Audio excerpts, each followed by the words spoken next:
বহু বছর আগে আল্লাহর একজন ওলি, তার নাম হযরত মালিক ইবনে দিনার রাহমাতুল্লাহ আলাইহি। মালিক ইবনে দিনার কত বড় আল্লাহর ওলি ছিলেন। আল্লাহর ওলি মালিক ইবনে দিনার অনেক বড় আল্লাহর ওলি ছিলেন। এত বড় ওলি, উনি যাচ্ছিলেন নদী পার হয়ে, নৌকাতে চড়ছেন, মাঝি নদী পার করবে।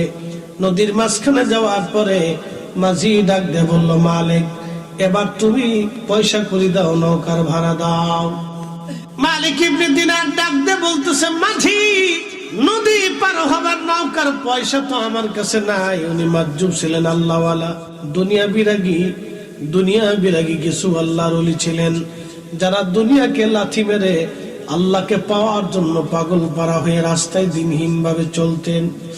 আল্লাহর নবী বলতেন, উম্মত, আমার উম্মতের ভিতরে এমন কিছু মাজ্জুব আল্লাহর ওলি থাকবে, যাদের চুল থাকবে এলোমেলো, দাড়ি থাকবে এলোমেলো, কাপড় থাকবে তালিযুক্ত। তারা যদি আল্লাহর কাছে কিছু চায়, আমার মালিক আমার আল্লাহ তারে খালি ফেরত পাঠায় না। চিৎকার মেরে জোরে বলেন আল্লাহু আকবার। মালিক ইবনে দিনার ডাক দেয়া বলে, মাঝি পয়সা দেব কোথা থেকে? আমি তো দিনহীন মুসাফির, কোনো পয়সা করি আমার নাই। মাঝি ডাক দিয়ে বলল, মালিক পয়সা যদি না দিতে পারো তাহলে ঘাড় ধাক্কা দিয়ে নদীর মধ্যে আস্তরে ফেলে দিব। বেটা পয়সা ছাড়া কেন আইছো? ওলিদের ইজ্জত বাঁচাই কে? আল্লাহ। শোনেন, ওলিদের ইজ্জত কেউ নষ্ট করতে পারে না। ওলিদের বিরুদ্ধে যারা লাগে তাদের ধ্বংস হয়, পতন অবশ্যই। আল্লাহর ওলিদের বিরুদ্ধে যারা লাগে তাদের পতন অবশ্যই, ধ্বংস হবে। বেয়াদবি রব্বে কারীমের দরবারে মঞ্জুর নাই। মাঝি ডাক দিয়ে বলতেছে, মালিক পয়সা যদি না দিতে পারো ঘাড় ধাক্কা দিয়ে তোর আজকে পানির মধ্যে ফেলে দেব। বেটা পয়সা ছাড়া কেন নৌকায় উঠছিস? আল্লাহর ওলি মালিক ইবনে দিনার রাহমাতুল্লাহ আলাইহি মন বেজার হয়ে গেল। পানির মধ্যে হাতখানা বাড়ায় নৌকা হাত থেকে পানির মধ্যে মালিক ইবনে দিনার হাত বাড়াই দিছে। আল্লাহ ডাক দিয়ে বলে, মাছ আমার বন্ধু মালিকের ইজ্জত চলে যায়। মাঝি তারে ঘাড় ধাক্কা দিয়ে ফেলে দিতে চায়।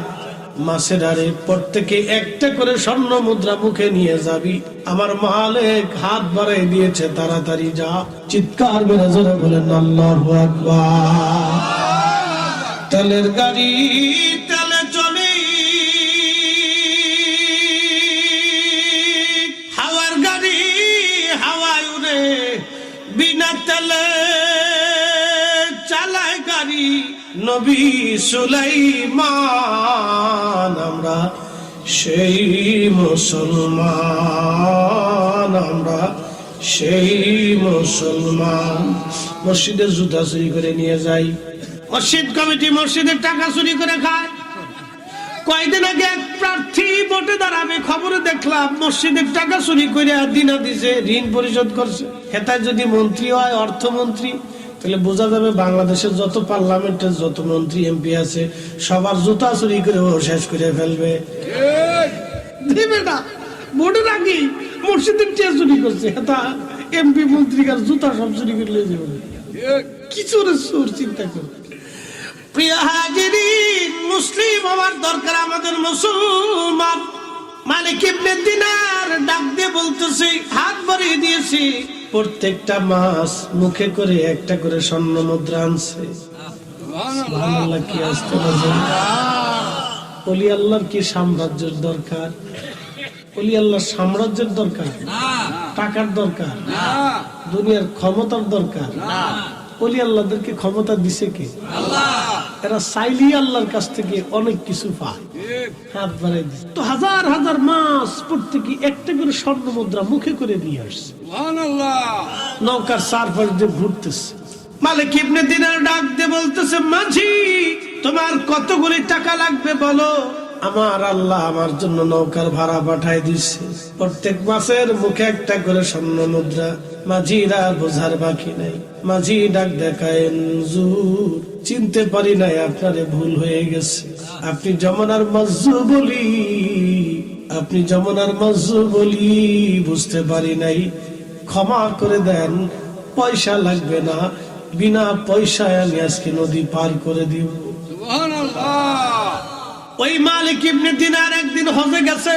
হজে যাইয়া হজ শেষ করার পরে কাবার চত্বরে বসে বসে দোয়া করে, আল্লাহ কার হজ কবুল হলো কারটা হলো না আমি তো জানি না, রব্বুল আলামিন আজকে তুমি আমাদের দেখায় দাও, জানায় দাও কার হজ হয় নাই, কার হজ কবুল হয়েছে বলো। রাত্রিবেলা ঘুমায় মালিক ইবনে দিনারকে আল্লাহ বললেন, মালিক সবার হজ কবুল হয়েছে কিন্তু একজনের হজ আমি আল্লাহ কবুল করি নাই। সবাইরে মাফ করে দিয়েছি কিন্তু একজনকে আমি আল্লাহ মাফ করি নাই।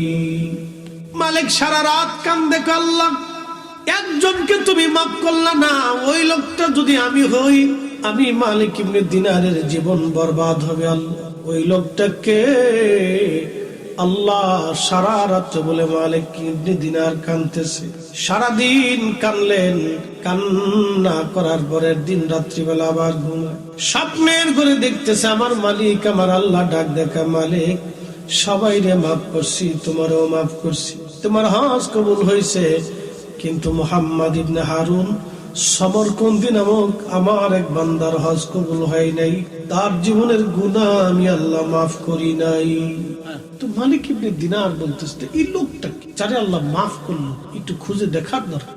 মালিক ইবনে দিনার ওই লোকটারে খোঁজার জন্য চলে গেলেন। তিনি সারা মক্কা ঘুরে ঘুরে খোঁজার বলে, আল্লাহর বান্দা তোমরা কি মুহাম্মদ ইবনে হারুন সমরকন্দির চিনো? আহলুল মক্কা যারা ছিলেন মক্কার অধিবাসী তারা বলল, হ্যাঁ আমরা মুহাম্মদ ইবনে হারুন সমরকন্দি নামে একজন বান্দারে চিনি, আজকে 40 বছর ধরে সেই মাকাম ইব্রাহিমে নামাজ পড়ে। চিন্তা আরো বেশি না? 40 বছর ধরে মাকাম ইব্রাহিমে নামাজ তো চারটিখানি কথা না। আল্লাহু আকবার, একসাথে বললেন আল্লাহু আকবার। আমি আগামীতে হজের নিয়ত টাকার পয়সা জমা দিচ্ছি, বুঝছেন, আল্লাহ যাতে আল্লাহর মেহমান হিসেবে কবুল। আমি বারবার আল্লাহর বলতেছি, আল্লাহ তুমি আমার তোমার কাবার মেহমান হিসেবে কবুল করে নিও। এটা তো অনেক বড় সৌভাগ্যের বিষয়, তোমার মেহমান হওয়া এটা চারটিখানি কথা না। ওই লোক 40 বছর ধরে মাকাম ইব্রাহিমে নামাজ পড়ে, তো তার হজ কবুল হলো না, তার দোয়া কবুল হলো না, তার আল্লাহ মাফ করলো না, কারণটা কি? মালিক ইবনে দিনার রাহমাতুল্লাহ আলাইহি চিন্তায় পড়ে গেলেন, হায় হায় 40 বছর ধরে একজন ব্যক্তি মাকাম ইব্রাহিমে নামাজ পড়ে, তার দোয়া কবুল হলো না, তার জীবনের গুনাহ মাফ হলো না, তার হজ কবুল হলো না, এই লোকটা কি অপরাধ কি? লোকেরা বলল, শুধু কি তাই, 40 বছর ধরে সে একটানা রোজা রাখে, আল্লাহর নিষিদ্ধ টাইম ব্যতীত সে রোজা ভাঙে না, সারাদিন নামাজ পড়ে, সারা রাত্র ইবাদত করে। মালিক ইবনে দিনার আরো চিন্তা করে, ওই 40টা বছর একটানা কেউ যদি রোজা রাখে এবং মাকাম ইব্রাহিমে নামাজ পড়ে, এই লোকটা তো পৃথিবীর সবচেয়ে বড় ওলি হয়ে যাওয়ার কথা। কি কথা করলেন, ঠিক কি নাই? পৃথিবীর সবচেয়ে বড় ওলি হয়ে যাওয়ার কথা। এটা কিন্তু সার্টিফিকেটের কথা না যে মাকাম ইব্রাহিমে 40 বছর ধরে সারা রাত্র নামাজ পড়ে, তাহাজ্জুদ পড়ে, আবার সারা দিন রোজা রাখে, আল্লাহ নিষিদ্ধ 5টা দিন ব্যতীত। এই লোকটা কি পরিমাণে বুজুর্গ, তার হজ হইল না, তার দোয়া হইল না। মালিক ইবনে দিনার খুব পরেশান হয়ে গেছে, এই লোকটাকে দেখতে হবে এবং কথা বলতেই হবে। তো বলতেছে, তোমরা কি তারে কোথায় থাকে জানো? বলে, হ্যাঁ, সে দিনে একটা জায়গায় ইবাদত করে, মক্কাতে সে দিনে থাকে না, রাতে মক্কায় পাবা, কিন্তু দিনে মক্কার বিরাম ভূমি আছে, ওখানে একটা গাছ আছে, ওই গাছের ছায়ায় সারাদিন সে নামাজ, সারাদিন ইবাদত করে। হযরত মালিক ইবনে দিনার আশ্চর্য, দেখি লোকটাকে।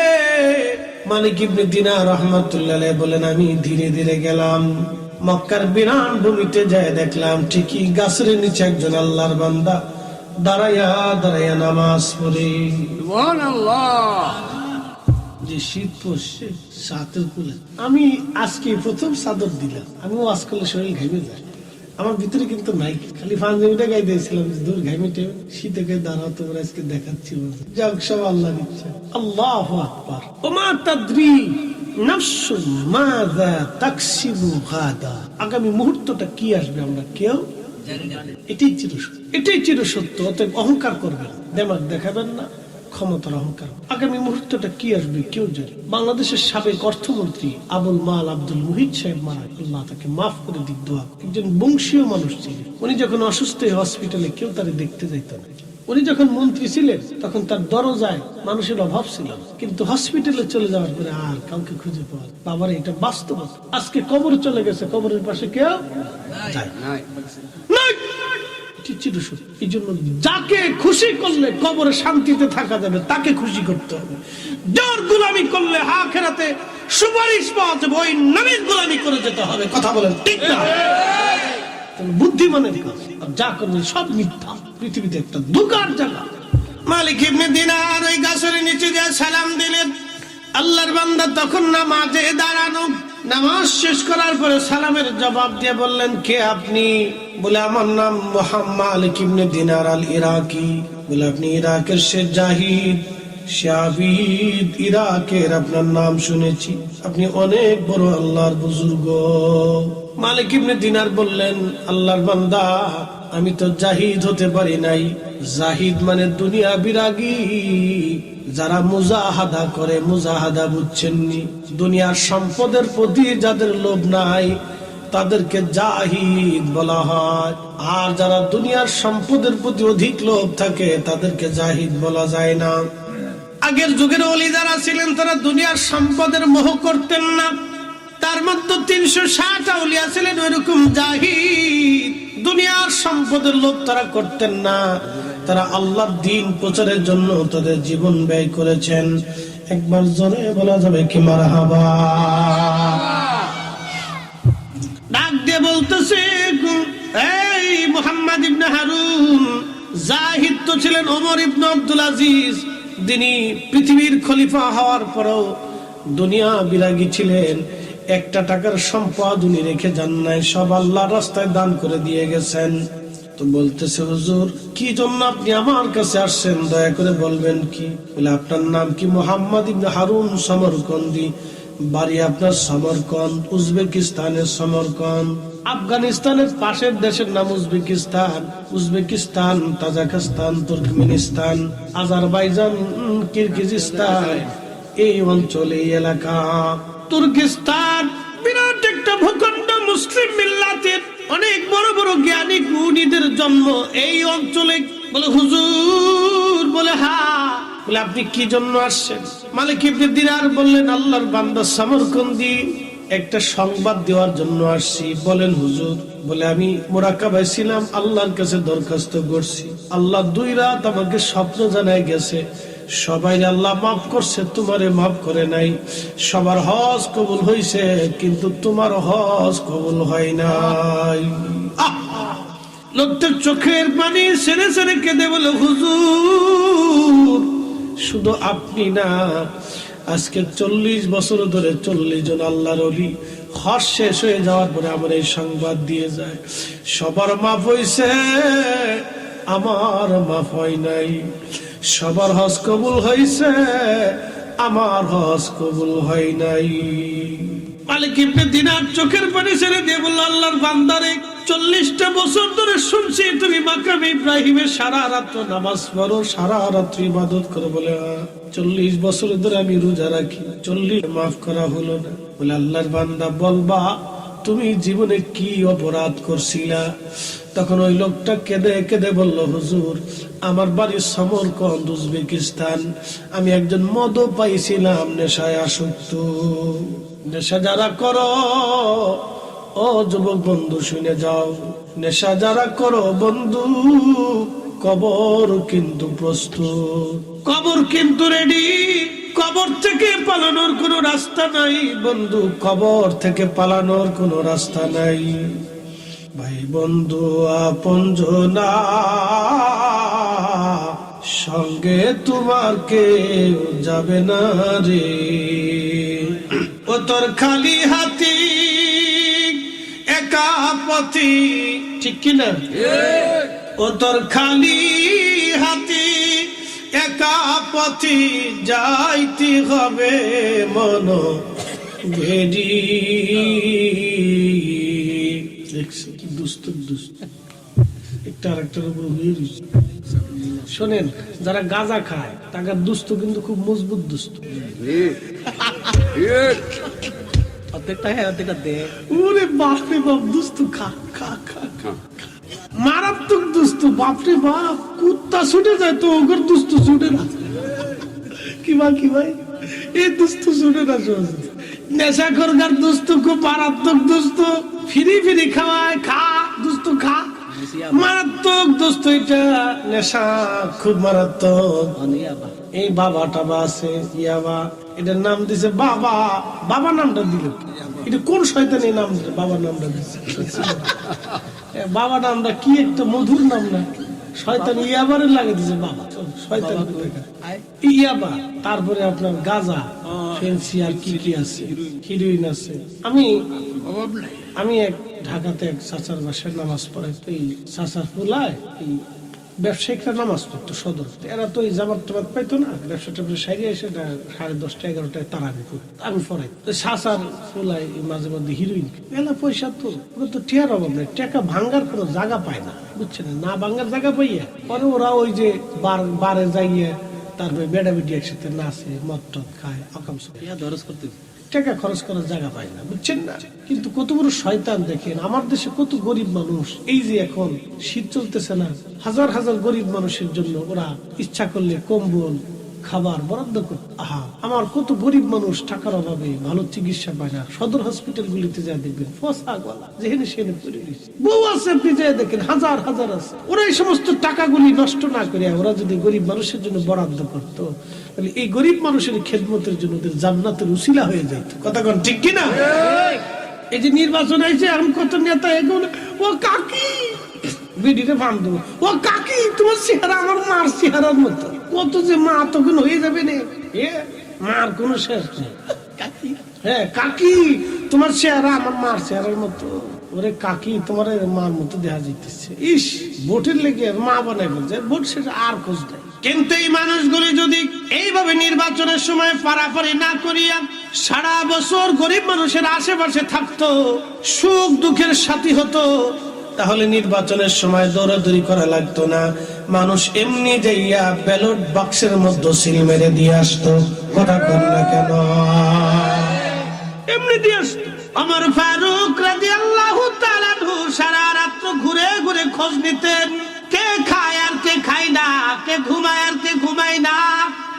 হযরত ওমরের চরিত্র, উসমানের চরিত্র, আলীর চরিত্র, আবু বকরের চরিত্র, আর ওমর ইবনে আব্দুল আজিজের চরিত্র যদি কোন রাজনীতিবিদ তাদের চরিত্রের মধ্যে নিয়ে নেয়, আল্লাহর কসম করে বলি, সে ভোটে হোক বা না হোক, যুগে যুগে মানুষ তাকে স্মরণ করবে আর দোয়া করবে। কথা ঠিক কিনা?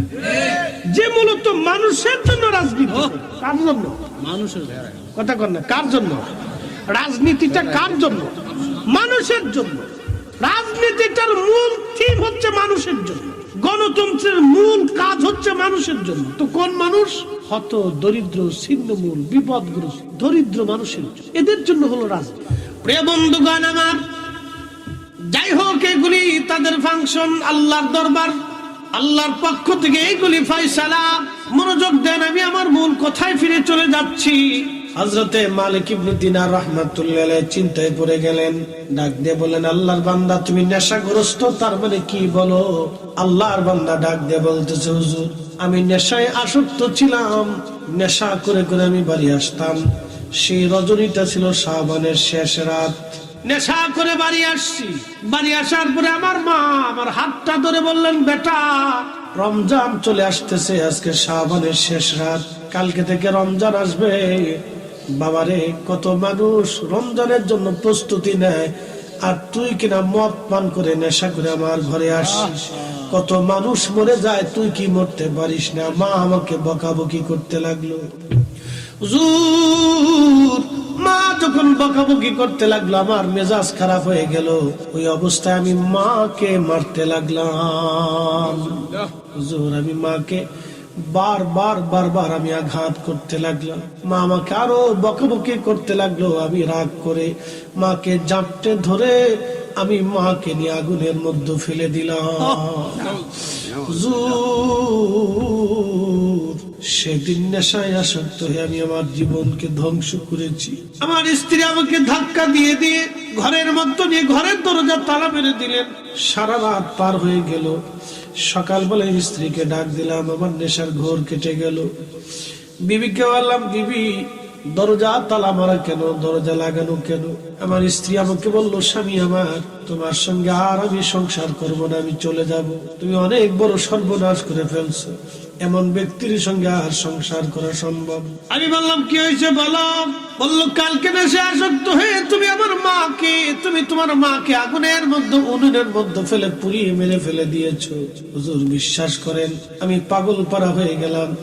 ঘর থেকে বের হয়ে দরজা ভেঙ্গে আমি বের হইয়া উনুনের পাশে যায় দেখলাম মা চুলার মধ্যে আগুনে পুড়ে কয়লা হয়ে গেছে। মা দুনিয়ায় নাই। ওই অবস্থা দেখে আমি পাগল পারা হয়ে গেলাম। কি করলাম আমি, কি সর্বনাশ আমার জীবনে হলো, কি সর্বনাশ আমি করে ফেলছি। হায় হায়, কি ভুল আমি করলাম, কি অন্যায় আমি করে ফেলছি। ঠিক মাকে দাফন করলাম। হুজুর, ওই সময় আমার নগদে ৮,০০০ স্বর্ণ মুদ্রার মালিক ছিলাম। তার মানে বর্তমানে কয়েকশো কোটি টাকার মালিক। হুজুর, সমস্ত টাকাগুলি আমি আল্লাহর পথে দান করে দিলাম। সবগুলি আল্লাহর পথে দান করে আমার 12 জন দাসী বাদী ছিল, সবাই আমি আজাদ করে দিলাম, মুক্ত করে দিলাম। সমস্ত সম্পদগুলি আল্লাহর রাস্তায় দান করে দিলাম। আমার বিবি থেকে আমি তালাক নিলাম, তাকেও তালাক দিলাম, জুদা হয়ে গেলাম। আমি সবার থেকে চিরদিনের বিদায় নিলাম। হুজুর, যে হাত দিয়ে মাকে মারছিলাম, আমার ডান হাতটা দেখেন না, এটা কাটা। আমি নিজে হাতে কোরাল দিয়ে আমি আমার হাত কেটে ফেলেছি। যদি আল্লাহ আমারে মাফ করে দেয়, যদি মালিক আমাকে মাফ করে, যদি মালিক আমাকে মাফ করে। হুজুর, 40 বছর ধরে মাকামে ইব্রাহিমে নামাজ পড়ি, যদি আল্লাহ মাফ করে। 40 বছর ধরে রোজা রাখি, যদি আল্লাহ মাফ করে। হুজুর, 40 জন আব্দাল 40 বছরে বলে গেছে সবার ক্ষমা হয়, কিন্তু আমার ক্ষমা হয় না। সবার হজ হয়, কিন্তু আমার হজ হয় না। হুজুর, এখন আমি কি করব বলেন? 40টা বছর ধরে আল্লাহর কাছে মাপ চাইতেছি, আল্লাহ ক্ষমা করে না, আল্লাহ আমারে মাফ করে না। আমার উপায় কি হবে? আমার উপায় কি? আমার উপায় কি? ওগো মা, তুমি এ ধরনের শ্রেষ্ঠ নিয়ামত, তোমারই পদতলে হয়েছে জান্নাত, তোমারই পদতলে হয়েছে জান্নাত। ওগো মা, তুমি এ ধরনের শ্রেষ্ঠ নিয়ামত, তোমারই পদতলে রয়েছে জান্নাত। ওই মা কবর দেশে চলে গেল। অবশ্যই মায়ের জন্য আজকে শীতের মধ্যে দোয়া করে যাব। কি রাজি আছেন না? নাই? 10টা মিনিট আমাকে সময় দিবেন, বেশি রাত্রে করে কষ্ট দেব না বাজান। আমি জানি আপনারা বসতে পারতেছেন না, ঠান্ডার মধ্যে কষ্ট হচ্ছে। বন্ধু আমার, খুব মনোযোগ দিয়ে। আল্লাহ নবীজি মিম্বার শরীফে কদম রাখলেন, এমন সময় নবী বলেন আমিন। আবার কদম রাখলেন, আল্লাহ নবী বলেন আমিন। আবার কদম মোবারক রাখলেন, নবীজি বলেন আমিন। সাহাবীরা বলেন, ইয়া রাসূলুল্লাহ, 3 কদমে 3 বার আমিন বললেন, বিষয়টা বুঝলাম না। আল্লাহর হাবিব ডাক দিয়ে বলেন, সাহাবীরা রে, 3 কদমে 3 বার আমিন বলছি।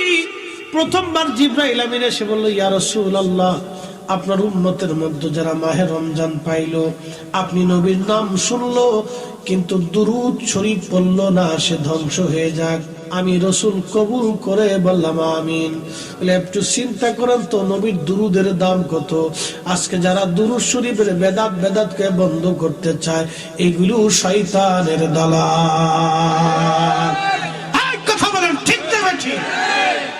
শয়তানের দালাল। আল্লাহর নবীর দুরুদের দাম কত রে? নবীজি বলল, আমার নাম শুনলো, দুরুদ পড়লো না, ধ্বংস হয়ে যাক। কত দাম দুরুদের, কত মর্যাদা নবীর দুরুদের। নবীর নামের দাম কত এবার চিন্তা করেন। আমি বিভোর হয়ে রাসূল নামের দুরুদ পড়ে যাই, ওই নামের মাঝে কি যেন এক শান্তি খুঁজে পাই। ঠিক কিনা? ওই নামের মাঝে কি যেন এক শান্তি খুঁজে পাই। ওই নামই আমার গলার মালা, ওই নাম জপে মোর জুড়াই জ্বালা। আমার সব ভুল হবে না পেলে ওই, আমার সব ভুল হবে না পেলে ওই চরণ তলে ঠাই। ওই নামের মাঝে কি যেন এক শান্তি খুঁজে পাই। আমি বিভোর হয়ে রসুল নামের দুরুদ পড়ে যাই। ওই নামের মাঝে কি যেন এক শান্তি খুঁজে পাই। আল্লাহ নবী বললেন, দ্বিতীয়বার মিম্বারে কদম রাখছি, জিবরাইল বলল, হুজুর মাহে রমজান পাইলো, কিন্তু আপনার উম্মত মাহে রমজান পাইয়াও নিজের জীবনের গুনাহ মাফ করে নিতে পারলো না, সে ধ্বংস হোক। আমি নবী বললাম, আমিন, কবুল হয়ে যাক। সাথে সাথে কবুল হয়ে গেল। মাহে রমজান সামনে আসতেছে, প্রস্তুতি নিবেন, জীবনের গুনাহ যাতে মাফ হয়ে যায়, চেষ্টা না করলে সর্বনাশ হয়ে যাবে। আল্লাহ নবী বলেন, তৃতীয়বার কদমে জিবরিল বলল, হুজুর বাবা মা পাইলো, বাবা মা পাইলো, কিন্তু খেদমত করে জান্নাত নিতে পারলো না। বাবা মা পাইলো, খেদমত করে জান্নাত নিতে পারলো না, সে ধ্বংস হোক, ধ্বংস হোক, ধ্বংস হোক। ইয়া রাসূলুল্লাহ, ধ্বংস হয়ে যাক। আমি নবী কবুল করে বললাম, আমিন। বাবা মা পাইলো, খেদমত করে জান্নাত নিতে পারলো না, সে ধ্বংস হবে, ধ্বংস। আখিরাত বরবাদ হবে, আখিরাত বরবাদ হবে তার। মালিক ইবনে দিনার মুখের মধ্যে হাত দিয়ে কাঁদে আর বলে, আল্লাহর বান্দা করছো কি? সারা দুনিয়ায় আগুন লাগাই আগুন থেকে পালানোর চেষ্টা করতেছিস, এত বড় অপরাধের কি ক্ষমা হয়? কে তোকে মাফ করবে? আল্লাহর বান্দা করলি কি এত বড় ভুল? তখনই মুহাম্মদ ইবনে হারুন সমরকন্দি হাত বাড়াই দিয়ে চোখের পানি ছেড়ে ছেড়ে কাঁদার বলে, হে রব, তুমি বিপদ অবসরণকারী, মুসিবত দূরকারী আল্লাহ। আল্লাহ, তোমার দরজায় 40টা বছর ধরে কাঁদতেছি একটা ভুলের জন্য। আল্লাহ, এমনি তো হাত তুলি নাই, 40 বছরের ইবাদত নিয়ে তোমার দরবারে হাত বাড়াইছি। আল্লাহ, 40 বছর ধরে একটা না আমি তওবা করতেছি। আল্লাহ, আমি একটা হাত কেটে ফেলে দিয়েছি। আল্লাহ, 40 বছর ধরে রোজা রাখতেছি, 40 বার হজ আমি আদায় করছি। বান্দারে যদি মাফ না করো, বান্দা কার দরজায় হাত বাড়াবে? তুমি ছাড়া আর তো কোনো মালিক নাই। বিনয়ী বিনয়ী এইভাবে কাঁদতেছে। সমরকন্দি কাঁদে বলে, রব্বুল আলামিন, তোমার দরজা থেকে যদি তুমি ফিরাও, আমি কার দরজায় হাত বাড়াবো? আল্লাহ, ও তোমরা যারা দোয়া মানো না, ওরা কপাল পোড়া জাতি। যারা দোয়া করে না, দোয়া মানে না, ওর কপাল পোড়া, ওর কপালে ঠাডা পড়ছে, ঠাডা। এক কথা কর না, ঠিক কিনা? ওর বদনসিব, ওর কপালে ঝাঁটার বাড়ি। সমরকন্দি হাত তুলে তুলে কাঁদে বলে, রব, তোমার প্রশংসা তো তুমি নিজেই করছো, এ বান্দা তোমার আর কি প্রশংসা করবে? তুমি তো ক্ষমার ঘোষণা দিছো, ক্ষমা যদি না করো এ বান্দা কোথায় যাবে? আল্লাহ, এ বান্দা কোন জায়গা যাবে? আল্লাহ আল্লাহ বলে ডাকি, মাওলা শোনো না, না জানি কই রাশিয়া আমরা কি গোনা, গোনার বোঝা মাথায় লইয়া মাওলা ডাকতেছি, গুনার বোঝা মাথায় লইয়া আল্লাহ ডাকতেছি, মাফ কইরা দাও মাবুদ মওলা ইলাহি। মালিক ইবনে দিনার চলে গেলেন বাড়ি। উনার হুজরাতে মুসাফির খানায় রাত্রিবেলা ঘুমে স্বপ্নে আল্লাহর নবীজি তশরিফ আনছে। বলবেন আল্লাহু আকবার। আল্লাহর নবী স্বপ্নে এসে বলতেছে, মালিক, আল্লাহর রহমত থেকে বান্দাকে জুদা করতে তোমাকে কে হুকুম দিল? আমার দেশে যারা দোয়া করতে দেয় না, বেদাতের ফতোয়া দিয়ে বন্ধ করতে চায়, ওরা মূলত আল্লাহর রহমত থেকে বান্দাকে জুদা করে। কথা কন না কে? আল্লাহর নবী স্বপ্নে এসে বলতেছে, মালিক, আল্লাহর ক্ষমা থেকে বান্দাকে জুদা করতে কে তোমাকে অনুমতি দিছে? কে বলছে আল্লাহ মাফ করবে না? ওই যে মালিক ইবনে দিনার বলছে, ও বান্দা, তুই এত বড় ভুল, আল্লাহ তোরে মাফ করতো না, আল্লাহ তোর ক্ষমা করতো না, কি করে ক্ষমা করবে আল্লাহ? ওই যে ভয় দেখাইছে। আল্লাহ রাসূল এসে বলতেছে, মালিক, তোমাকে কে অনুমতি দিছে আল্লাহর ক্ষমা থেকে বান্দাকে জুদা করতে? আজকে যারা আমরা দোয়া মানে না, দোয়া বন্ধ করতে চাচ্ছে, ওরা মূলত আল্লাহর ক্ষমা থেকে বান্দাকে জুদা করে দিচ্ছে। এই সব শয়তানের দালাল। কথা বল ঠিক কিনা? যদি সামান্য বুঝু থাকে তাহলে আপনার জীবনে কোনোদিন দোয়া থেকে মাহরুম হবেন, দোয়া থেকে নিজেকে জুদা করবেন না। নিজের মাইয়্যিত মরহুম মুরব্বী যারা কবরে গেছে তাদেরকে দোয়া থেকে মাহরুম করে দিয়েন না। মানুষকে হিসাব করেন, দয়া। আল্লাহর নবী ডাক দিয়ে বলতেছে, মালিক, তাড়াতাড়ি যাও, মুহাম্মদ ইবনে হারুন সমরকন্দের যায় বলো আল্লাহ তার জীবনের গুনাহ মাফ করে দিয়েছে। একসাথে জোরে বলেন আল্লাহু আকবার। না না, জোরে বলেন তো আল্লাহু আকবার। কুল ইয়া ইবাদিয়াল্লাযীনা আসরাফু আলা আনফুসিহিম লা তাকনাতু মির রাহমাতিল্লাহ।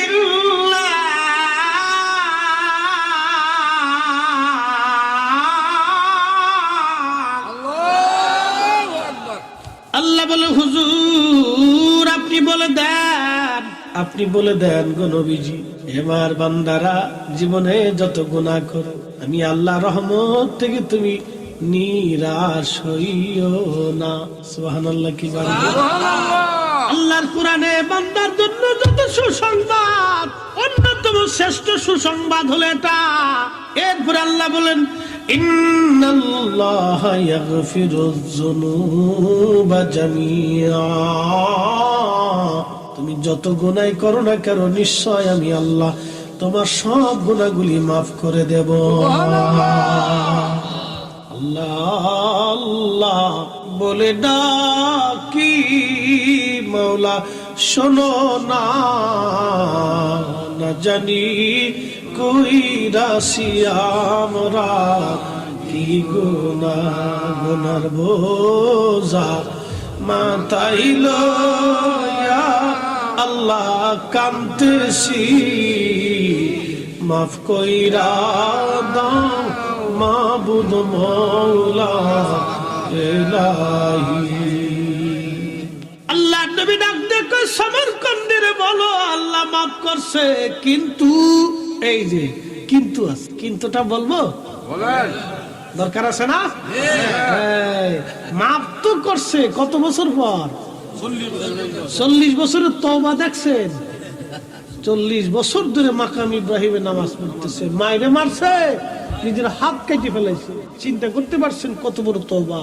সব শেষ করে দিয়ে 40টা বছর ধরে খালি কাঁদতেছে, আল্লাহ মাফ করো। 40 বছর পরে মাফ হয়েছে, তবে 40 বছর পরে মাফ হয়েছে, কিন্তু তবে নবীজি ডাক দিয়ে বললেন, মালিক যায়া বইল কিয়ামতের মাঠে আল্লাহর বিচার বসবে। আহা, আল্লাহর বিচার মালিক ইয়াউমিদ্দিন।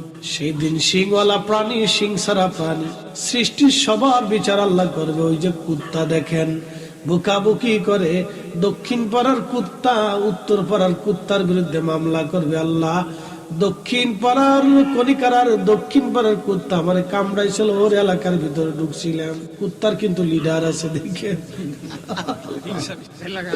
এলাকা ভিত্তিক কুত্তার লিডার আছে, দলবদ্ধ ভাবে থেকে সেনাবাহিনী আছে, বুঝতে পারছেন? কেউ সর্বহারা, বিভিন্ন পার্টি, আগে যেরকম পার্টি ছিল না, বিভিন্ন গ্রুপে গ্রুপে এরকম কুত্তারও পার্টি আছে। এক এক গ্রুপে এক এক এলাকায়, এই গ্রুপে এই এলাকায় থাকে, বুঝতে পারছেন? এখানে আমার লিডারও আছে। লিডারে যা কয় ওরা সব আবার শুনে, বুঝতে পারছেন?